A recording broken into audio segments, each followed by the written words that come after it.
Hello, folks. How you doing? So, welcome to the second time around, and today the subject will be my Rolex watch collection. Now, when we talk about Rolex, I'm also going to include a Tudor because it has a significant thing to deal with Rolex. Rolex is a nonprofit organization. It was started in England and eventually made its way to Switzerland, and they started off as a nonprofit.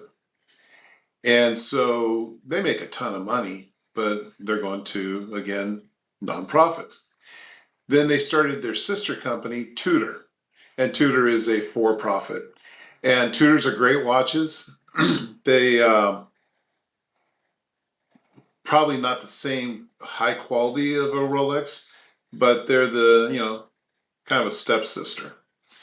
So, long story short, people buy Rolexes for various reasons. Most men will buy them as something happened. It was a birthday. It was a job promotion. A lot of them just buy it because it's a status symbol thing. I got my first Rolex. It was kind of a midlife crisis thing. I wanted to have a really nice watch, and I had just gotten into collecting watches. And the first one I saw was a pre-owned Yachtmaster, 18 karat gold, stainless steel, and absolutely just a beautiful Rolex. And then I discovered the Submariner, and I got the Bluesy, which is the blue dial bicolor, bi-metal, and it's gold with stainless steel. And then my third one was another Submariner, and it's called the Bumblebee, and it's black with gold. And then I'm going to show you a Tudor, and the reason I got the Tudor was because of the historical part of it. Again, Tudor's kind of the stepsister of Rolex. And this particular Tudor is a Submariner made in the late 70s, 1980s. And it has a Rolex movement inside. The case back says Rolex. And even the crown on the watch is the Rolex crown. Otherwise, it's all Tudor. But again, I bought it because of the horological significance of it. And it was in great condition, and it's a nice watch. So anyways, I'm going to show you my collection. Hope you enjoy it, and leave comments if you'd like. Take care, folks. The Rolex Yachtmaster, and this one is bimetal, 18 karat gold with stainless steel.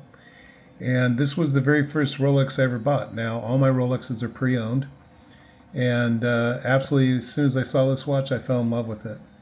I had originally been looking for just a normal Submariner, but when I saw this with all the gold, I just had to have it. The Submariner Bluesy. The nickname is Bluesy because of the blue dial and the blue bezel. This one's also bimetal, 18 karat gold with stainless steel. Now, the story behind this purchase, and again, it was pre-owned, I had bought a female date just for a girlfriend that I was seeing at the time. And 2 days before I was going to give it to her as a present, I found out that she wasn't being real honest with me, and she was kind of gold digging the hell out of me. So I finally came to my wits and took it back to the store that I had bought the watch from. And they were nice enough to let me trade for this Bluesy. And again, I just love precious metals in the watch, but this Bluesy is just stunning. And another Submariner. This one is known as the Bumblebee because of the black and the 18 karat gold. Again, bimetal, stainless steel, 18 karat. And it's got the black dial and the black bezel. And again, it's just a beautiful watch. Now, eventually, I'm going to try to find me a Hulk, which will be the green bezel and green dial. But until then, these are the two Submariners that I own. Now, I included this watch with my Rolexes. It's the Tudor Prince Oyster Date Submariner. And as most people that are into watches know, Tudor is the sister company of Rolex. And they were making this as their version of the Submariner. And it's got all Rolex parts in it. Not only you'll notice the hands, but it's also got the Rolex movement. And it's got a cast back that is Rolex. And then the rest of it is all Tudor. You can even see that Rolex crown on it. So it's a beautiful watch. It's a work everyday tool watch. And I got it for the history. Uh, just Rolex and Tudor being together, and then Tudor making the Submariner. Now they've got the Back Bay and the Pelagros as their dive watches. But this is the reason I bought the Submariner.